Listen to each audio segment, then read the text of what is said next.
Bonjour Taylor, merci de nous accueillir.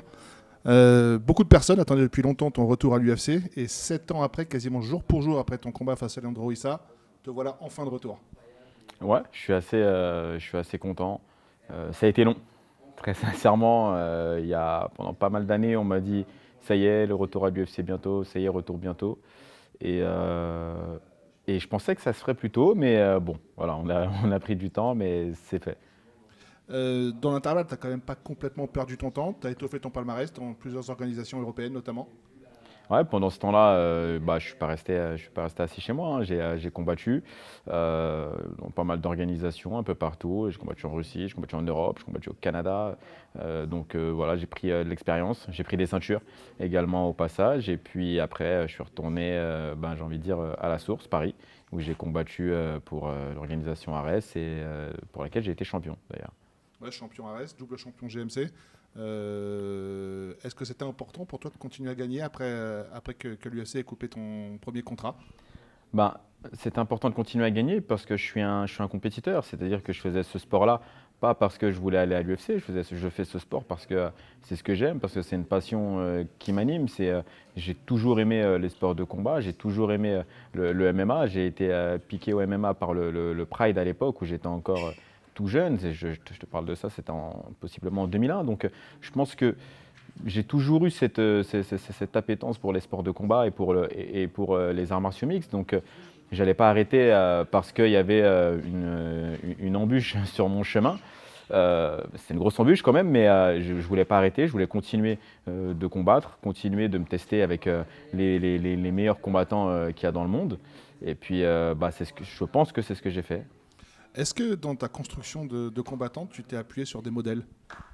Ouais, bien sûr, je me suis appuyé sur des modèles dans ma construction de carrière, et de combattants, c'est-à-dire qu'il y a plusieurs combattants à des moments différents qui ont pu rythmer un peu mon expérience et mon background. Donc, bien entendu, il y a les grands meneurs de ce sport, je dirais, avec Georges Saint-Pierre à l'époque, Anderson Silva, Wanderlei Silva un peu plus tôt, même Kazushi Sakuraba qui était plutôt lui sur le Pride. C'est des combattants que j'ai pu regarder. Che Congo qui était un des plus gros représentants de l'époque de MMA en France. Donc c'est des combattants desquels je me suis inspiré, des combattants qui m'ont donné envie de faire ce sport-là. Et puis un petit peu plus tard, quand j'ai été un peu plus mature, des combattants comme Conor McGregor dans son style de combat. En plus, c'est un gaucher, donc il y a des choses qui ont pu m'inspirer dans son style de combat. Donc jusqu'à aujourd'hui, d'ailleurs, je pense que je continue d'apprendre et je continue de m'inspirer, que ce soit des petits combattants ou des grands combattants. Comment psychologiquement tu as vécu ces années post-UFC, parce que tu as été l'un des plus jeunes à intégrer l'UFC, un des plus jeunes français en tout cas, combattant français. Tu sors après 3 victoires et une défaite. Est-ce que tu as ressenti une profonde injustice, parce qu'il n'y avait pas de raison sportive de te faire sortir à l'époque? Alors à l'époque, je signe, et il me semble que je suis actuellement le plus jeune Français à avoir signé à l'UFC. Je ne suis pas sûr, à vérifier, mais il me semble. Et à l'époque, quand je sors, alors déjà quand je signe, beaucoup de gens me voient me faire taper dessus, quoi. C'est-à-dire que personne n'y croit, ce que je peux comprendre avec du recul, parce que le MMA, c'était en 2014. En 2014, le MMA en France n'était pas le même qu'aujourd'hui, il n'avait absolument rien à voir. Donc je peux comprendre que les gens n'étaient pas forcément très croyants d'un gars qui ne connaissait pas trop et surtout qui n'avait pas forcément de grosses expériences à l'international. Donc c'est ce qui était vu. Ensuite, il y a eu un renversement un peu de situation où finalement on se dit il va se faire taper dessus au premier round et en fait il gagne les combats. Derrière, je fais 4 combats, 3 victoires. Donc et je finis sur une victoire. Donc logiquement, tout le monde se dit bon je vais rempiler pour un nouveau contrat et en fait non. Non, je ne re-signe pas. Et je ne sais toujours pas pourquoi à l'heure d'aujourd'hui. J'ai pas de raison claire. Donc forcément, à ce moment-là, quand vous êtes en décembre 2016 combattant UFC sous contrat avec l'équipementier de l'UFC à l'époque qui était Reebok, et qu'en janvier 2017, on vous dit que vous n'êtes plus combattant l'UFC et la semaine d'après, vous êtes plus sous contrat avec Reebok, bon, c'est un peu la fin de la fête, quoi. On passe de tout à rien. Tu as senti une injustice à Et, ce moment-là? j'ai senti clairement une injustice, une grosse incompréhension. L'incompréhension, elle est toujours, même si je suis passé à autre chose. malgré tout, je ne sais toujours pas pourquoi. Et de l'injustice, bien sûr, on en veut un petit peu à tout le monde. Et de se dire, bah, c'est injuste, j'ai gagné 3 combats, j'en ai perdu un, j'ai gagné le dernier combat de mon contrat. Pourquoi on en arrive là? Pourquoi on arrive à ce point-là? Quel a été le truc qu'on a loupé? Quelle a été l'erreur peut-être qui a été commise? J'en sais rien, mais pourquoi on arrive à ce résultat-là? Donc beaucoup d'incompréhension, beaucoup d'amertume également, même sur le moment, de remise en question, etc. Et voilà, ça n'a pas été simple, mais comme toujours, on va de l'avant. Il y a toujours plein de questions qu'on se pose autour de toi. C'est la première question, effectivement, pourquoi est-ce que l'UFC n'a pas reconnu ton contrat? Puis la question qu'on peut se poser aussi, c'est pourquoi depuis, tu n'as pas plus recombattu? Je crois que tu as 8 combats ou quelque chose comme ça depuis 2016, fin 2016. Comment ça se fait quand on était à la Pilus, qu'on a quand même prouvé pas mal de choses dans le MMA, on ne combat pas plus souvent? Alors, il y a plusieurs choses. Déjà, ce qu'il faut savoir, c'est que la première année où j'ai quitté l'UFC, j'ai pas forcément combattu tout de suite. Ce qu'il faut savoir, c'est que quand vous sortez de l'UFC, vous avez une étiquette de UFC vétéran. Et là, tout le monde veut vous affronter. C'est simple, vous êtes un petit peu leur ticket de loto pour pouvoir rentrer à l'UFC. Donc, il faut vraiment faire attention dans les match-ups que vous allez prendre parce que beaucoup de gens sont prêts à vous affronter pour pouvoir dire j'ai battu le gars qui sort de l'UFC. Donc, du coup, sachant cette donnée-là, j'ai voulu prendre mon temps pour pouvoir, digérer ce qui venait de se passer. Parce que clairement, malgré tout, votre vie elle change quand vous êtes plus sous contrat avec la plus grosse organisation au monde. Donc, c'est un changement de vie. Donc, il a fallu que je le digère d'abord. Puis ensuite, savoir, OK, ça y est, la nouvelle, elle est passée. J'ai digéré. Qu'est-ce qu'on fait maintenant? Comment on réoriente ou pas ma carrière? Et qu'est-ce qu'on va faire? Et donc, ça a pris un petit peu de temps. Je pense qu'on est sur environ 8-9 mois. Entre-temps, j'ai pris de l'expérience en boxe anglaise, puisque j'ai fait un combat pro en boxe. Et puis ensuite, j'ai décidé de me dire, OK, je reviens sur le MMA. Donc déjà, il y a un petit peu de temps qui est passé. Ensuite, j'ai combattu 2 fois. Après, c'était un petit peu compliqué de me matcher, parce que c'est toujours pareil. C'est toujours des grosses négociations de primes, de trucs, d'adversaires. Donc on a eu peut-être une petite période où c'était un peu plus compliqué d'être matché. Après, il y a des organisations qui ont été un petit peu évitées pour des choix stratégiques parce que malgré tout, même si on va de l'avant, l'objectif c'est toujours un retour à l'UFC. Donc je pense qu'il y a eu ça, il y a eu le Covid qui nous a retiré facilement une bonne année, même un peu plus. J'ai eu une blessure également qui m'a retiré encore du temps. Donc finalement, quand on retire les périodes un peu d'inactivité, plus une autre blessure sur l'UFC Paris l'année dernière, quand on les compile ensemble, ça me fait perdre comme plusieurs années de carrière, en tout cas en compétition. Et je pense que ça peut s'expliquer à cause de ça.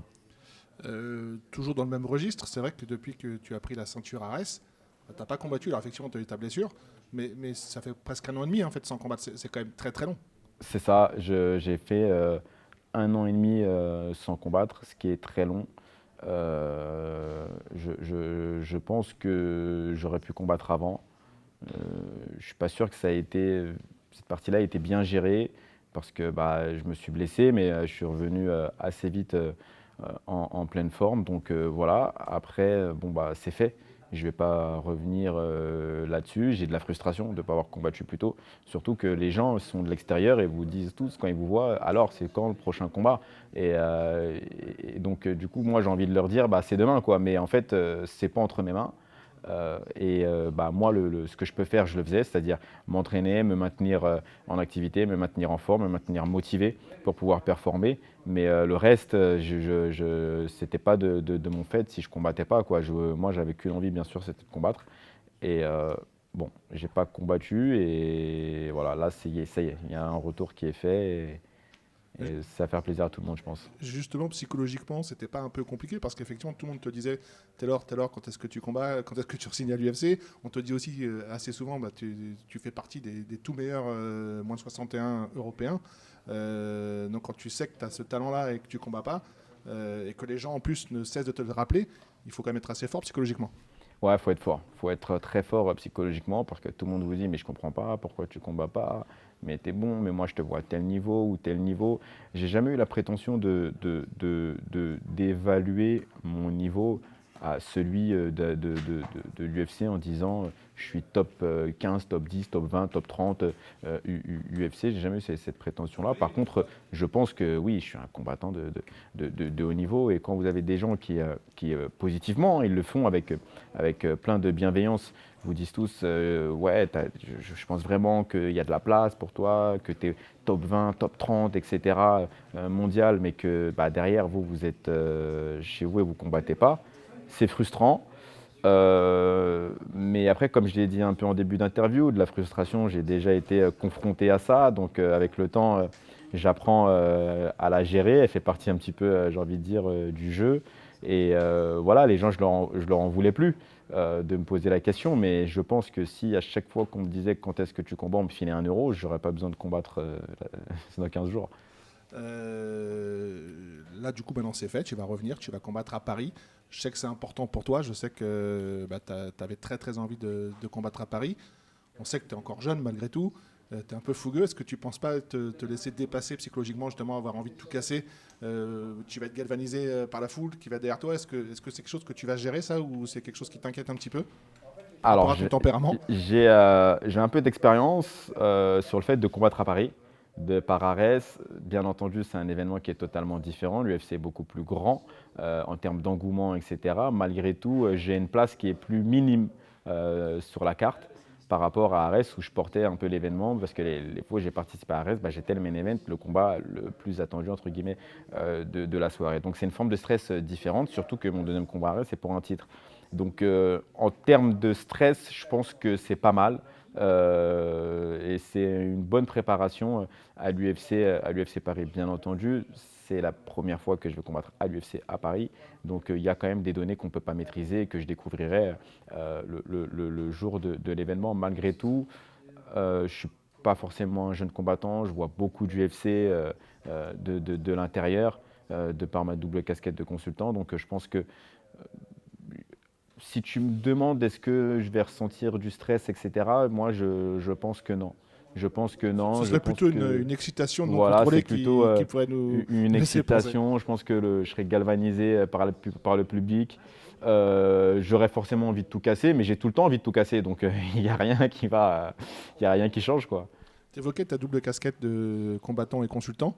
Comment est-ce que tu réussis justement à concilier les deux parce qu'on sait que les deux sont prenants, que ta carrière de consultant t'empêche parfois d'avoir les plages de repos peut-être nécessaires. On sait que l'entraînement est assez difficile, hein, tu charbonnes. Comment est-ce que tu arrives justement à gérer les deux pans, ces deux pans de ta carrière? Puis je sais aussi que tu es occupé, tu as d'autres occupations à côté de ça, du coaching, du business. Comment est-ce que tu fais pour concilier tout ça dans une journée?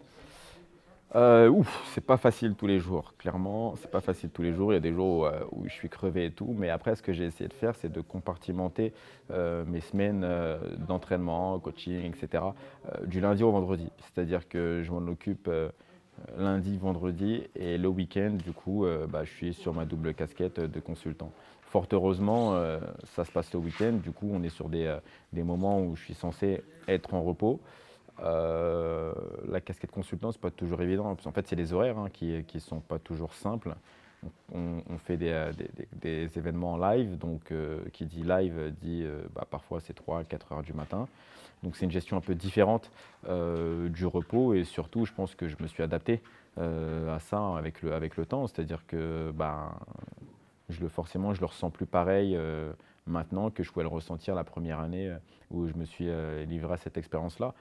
Après, honnêtement, je le vois juste comme quelque chose de complémentaire dans ma carrière de combattant, parce que je pense que malgré tout, ça m'a apporté beaucoup de choses, beaucoup d'analyses, que ça a énormément développé mon intelligence de combat, le fameux fight IQ dont on parle souvent, et surtout, ça m'a permis de mieux comprendre les combats de MMA. Je pense que beaucoup de combattants n'ont pas vraiment conscience finalement de comment gagner ou ne pas perdre un combat, notamment sur des décisions. Et moi, chaque week-end, je vois ce qu'il faut faire, ce qu'il ne faut pas faire. Donc je ne dis pas que je serai parfait le jour de mon combat, hein, bien entendu, mais en tout cas, voilà, j'arrive peut-être un peu mieux préparé que d'autres combattants. On va parler de ta carrière, enfin de ton bilan, en tout cas 18 victoires, seulement 3 défaites. Tu vas affronter un adversaire qui est à peu près comme toi, lui c'est 18 victoires et 5 défaites. Qu'est-ce que tu sais déjà sur cet adversaire, Mouine Gaffourov? Alors, ce que je sais de cet adversaire, c'est un combattant que je ne connaissais pas. Pour le coup, je l'ai découvert là, sur cette proposition de combat qu'on m'a faite. Bien entendu, je l'ai analysé, j'ai beaucoup analysé, et mon staff l'a analysé. Ce qu'on voit de lui, c'est que c'est un combattant qui est plutôt généreux, qui a un style vraiment très volontaire, qui a plutôt du punch dans les mains. Et voilà, quand il connecte, généralement, ça fait des dégâts. Un bon jeu aérien avec des coups de pied retournés, des kicks qui viennent un peu de nulle part. Donc ça, c'est un jeu intéressant. Au sol, j'ai pas noté un sol particulièrement efficace, plutôt bon dans ses positions. Et puis avec une lutte décente, une transition entre la saisie d'une jambe, les saisies des deux jambes. Il a tendance un peu à relâcher quand il y a un bon scramble, une bonne défense en face, il a tendance un peu à lâcher l'affaire. Donc ça, c'est intéressant. C'est des données qu'on va pouvoir exploiter. J'imagine que ça ne vous a pas échappé que dans ces 18 victoires, il y a quand même 17 finitions, que ce soit KO ou soumission. Donc c'est quand même un adversaire à prendre très très au sérieux. On prend tout le monde au sérieux, c'est-à-dire que même un combattant qui a 19 décisions, qui a 19 soumissions ou 19 KO, tout le monde est pris au sérieux. Je sous-estime personne, vraiment, parce que je pense que tous les combattants peuvent être dangereux. C'est-à-dire que même si sur le papier, ça doit être un combat facile, la réponse du combat, on l'a pendant le fight. Donc je sous-estime personne. Maintenant, ça, tu me l'apprends. Je ne savais même pas qu'il y avait 17 finishes. Et très sincèrement, voilà quoi. Pour préparer ce combat, il y a aussi on connaît la dimension psychologique d'un combattant qui doit être bien dans tous les domaines. Toi, on sait que tu as changé de club il n'y a pas très longtemps. Ouais. Tu es maintenant à l'US Metro. Est-ce que tu peux nous parler un petit peu de cette transition, de comment se sont fait les choses? C'est une transition qui s'est plutôt bien passée. Ce qu'il faut savoir, c'est que j'ai commencé le MMA avec Johnny Frachet, il y a en 2010 ou 2011, je crois. Donc on commence ensemble. Ensuite, lui, il était dans son projet encore de carrière, etc. Donc suite à ça, il est parti s'installer aux États-Unis, où il a passé un certain nombre de temps, notamment à l'American Top Team. Et puis moi, il fallait que, mon frère et moi d'ailleurs, il fallait qu'on s'entraîne, il fallait qu'on trouve un nouveau coach. Et donc c'est à partir de là qu'on a pu rencontrer Fernand Lopez, qui a été mon entraîneur pendant de nombreuses années. Donc en fait, ensuite j'ai décidé de m'en aller pour diverses raisons. Et j'ai un peu bouclé la boucle en venant finalement avec Johnny, avec lequel j'avais pu commencer auparavant. Je trouve que c'est quelqu'un de très investi sur ses combattants, qui est beaucoup dans l'analyse, qui est beaucoup dans la recherche de performance. Et puis je me suis reconnu dans sa manière de travailler, dans ses valeurs. Et puis c'est quelqu'un que je connaissais déjà parce qu'on avait été auparavant ensemble. Donc du coup, ça me semblait être un choix logique. Du coup, avec un nouvel entraîneur, tu as des nouvelles données. Est-ce que ça peut changer ton style de combattant? Est-ce que Johnny peut te changer en tant que combattant? Alors, quand je suis arrivé, il n'a pas forcément cherché à me changer. C'est-à-dire qu'il y a des choses que je fais bien, il y a des choses que je fais moins bien. Donc, du coup, l'idée, c'est pas non plus de refaçonner un nouveau combattant. Déjà, c'est trop court pour pouvoir faire ça par rapport à quand je suis arrivé et quand le combat a été annoncé. Il a juste essayé j'ai envie de dire, de bien exploiter mes points forts et de couvrir les points faibles que je vais avoir, en tout cas ceux qui pourraient me causer des problèmes dans mon prochain combat. Justement, c'est quoi le style Taylor Lapillus? Comment tu te définirais en tant que combattant? Comment je me définirais en tant que combattant? Je pense que je suis un combattant qui est quand même plutôt stratégique, qui sait à peu près ce qu'il fait, ce qu'il faut faire, qui est conscient de la gestion de son énergie, de la gestion de son combat. Ces derniers temps, j'ai montré que je pouvais aussi finir mes combats, ce qui n'était pas forcément le cas avant. Donc j'ai envie de dire, voilà, Taylor Lapillus, si je devais analyser, c'est un combattant qui est plutôt technique, qui a une bonne gestion de la distance, plutôt une bonne défense de lutte également, et puis voilà, un striking plutôt précis. Avec tous les combats que tu commentes, comment est-ce que tu juges justement cette catégorie des 61 kilos à l'UFC? Alors cette catégorie des 61 kilos à l'UFC, elle est très relevée. C'est une grosse catégorie. On parle souvent de la catégorie lightweight des 70 kg, qui est également une grosse caté, mais les 61, ça a vraiment pris en densité ces dernières années. Ce n'était pas le cas auparavant. On avait 2-3 gars très forts et le reste, c'était plus ou moins sur des niveaux équivalents. Là, il y a vraiment des combattants qui commencent à monter de plus en plus. Donc je pense que c'est une catégorie qui est très relevée, dans laquelle il y a de la place, malgré tout. Il y a de la place pour pouvoir s'exprimer avec pas mal de profils. Et puis, voilà, moi j'ai ma petite stratégie pour le futur dans cette KT, mais je pense qu'il y a je pense qu'il y a des bonnes choses à faire. Est-ce que dans tes rêves, tu as déjà visualisé Taylor Lapillus avec la ceinture de l'UFC? Bah, je pense que n'importe quel combattant se visualise champion de l'UFC. Je pense que tous les combattants de MMA, c'est ce qu'ils veulent. Encore plus quand vous êtes sous contrat avec l'UFC. Donc si je n'ai pas déjà pensé être champion UFC, bien sûr que si, ce serait mentir de ne pas dire le contraire. Et c'est même normal. Heureusement que j'ai déjà songé à ça et visualisé ça. Maintenant, je pense qu'il faut quand même être réaliste sur ses capacités, ses performances et sa situation surtout. Et pour le moment, on n'en est pas là. C'est un retour UFC que je fais, donc je ne suis absolument pas sur une ceinture ou sur une prétention de top 3, top 5, etc. Là, je suis juste concentré sur prendre mon adversaire, le plier en 4, et ensuite prendre les autres combats qui vont suivre, les gagner, et puis après, on verra. Il y a quand même dans cette catégorie des gens qui te font peur, te dire, bon, lui, si je peux éviter de l'affronter tout de suite, je vais éviter des mecs que tu... Alors je sais que tu affronteras tout le monde, mais est-ce qu'il y a des mecs que tu repousserais l'affrontement éventuel? Contre qui? Non, parce que je pense que si on arrive dans une...